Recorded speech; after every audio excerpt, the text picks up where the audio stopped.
Bonjour à tous, nous venons de remonter le temps des 20 premières années de la construction européenne. Et si vous avez raté les 2 premiers épisodes, je vous invite à y jeter un œil.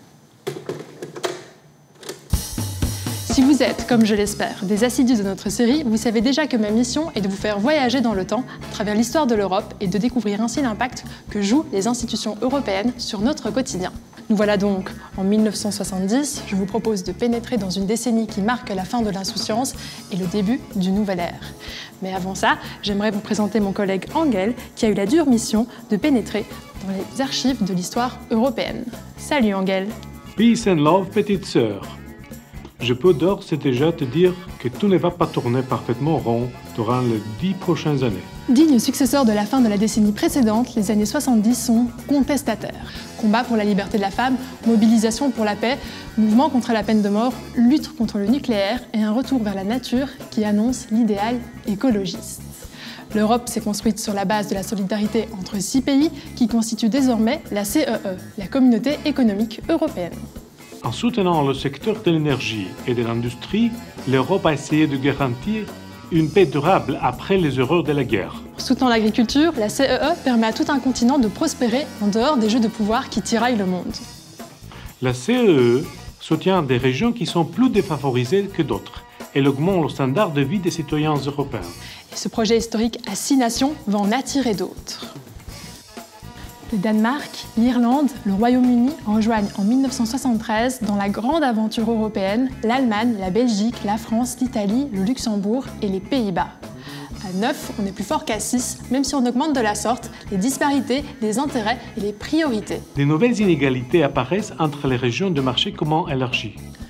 Plus que jamais, il faut composer pour répartir les richesses au mieux. C'est l'époque où un choc pétrolier sans précédent va frapper de plein fouet les marchés mondiaux et les 9 pays membres de la Communauté économique européenne vont entrer en récession. Le moment est venu de se serrer les coudes et de mettre en place les leviers qui permettront de sortir ensemble de cette crise. On a retenu les leçons du passé. On sait que rien ne relance mieux l'économie que les grands travaux d'infrastructure. C'est l'ambition du FEDER qui est créé en 1975. Le FEDER, c'est quoi? Eh bien, c'est le Fonds européen de développement régional. En instaurant cet outil qui devient un des principaux éléments du développement de l'Europe et un des plus beaux symboles de la solidarité, les dirigeants des 9 États membres font preuve, n'ayons pas peur des mots, ils font preuve de génie. En effet, on fait d'une pierre deux coups. On réalise des investissements à long terme qui permettent aux régions les plus défavorisées d'entrevoir des jeux meilleurs. Et en même temps, on soutient les économies tant nationales qu'européennes. Routes, autoroutes, ponts, hôpitaux, logements sociaux, écoles, réseaux de télécommunications, soutien aux petites et moyennes entreprises. L'Europe cofinance ainsi les collectivités territoriales grâce au Fonds européen de développement régional et cela génère des dizaines de milliers d'emplois. Cet immense coup de pouce constitue un véritable levier dans le dur contexte social de la restructuration industrielle qui touche la classe ouvrière. Si l'on prétend souvent que les années 70 sont celles de la grande désillusion et de l'avènement de l'individualisme et de la remise en cause du pouvoir politique, la construction de l'Europe reste un espoir pour le citoyen de vivre mieux. Et en parlant d'avenir, je vous propose de m'accompagner dans le prochain épisode consacré aux années 80 où l'on verra comment la communauté économique européenne va encore se développer et comment les citoyens vont mieux vivre ensemble.